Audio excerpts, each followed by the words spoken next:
लोक सभा में अपोजिशन लीडर राहुल गांधी ने मरकज की मोदी हुकूमत की तरफ से मुल्क में कास्ट सेंसस से मुताल्लिक फैसले का खैर मकदम किया है, लेकिन साथ ही टाइमलाइन का भी मुतालबा कर दिया।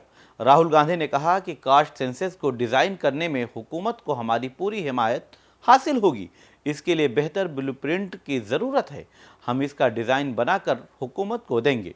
हमारे पास बिहार और तेलंगाना की दो मिसालें हैं जिनमें आसमान और ज़मीन का फ़र्क है। उन्होंने हुकूमत से कहा कि वो तारीख बताए कि ज़ात पात की मर्दमशुमारी कब होगी। राहुल गांधी ने कहा कि पार्लियामेंट में हमने कहा था कि कास्ट सेंसस करवा कर छोड़ेंगे। रिजर्वेशन की 50% की जो दीवार है उसे भी तोड़ कर रखेंगे। पता नहीं ऐसा क्या हुआ कि अचानक 11 साल के बाद कास्ट सेंसस का ऐलान कर दिया गया। उन्होंने कहा कि हम बीजेपी पर इसका भी दबाव डालेंगे कि 50% रिजर्वेशन के कैप को भी तोड़ा जाए। राहुल गांधी आज अपनी प्रेस कॉन्फ्रेंस में पूरी तरह पुरअज़्म नजर आए और मोदी सरकार पर सवाल उठाते हुए उन्होंने कहा कि आगे की हमारी लड़ाई जारी रहेगी।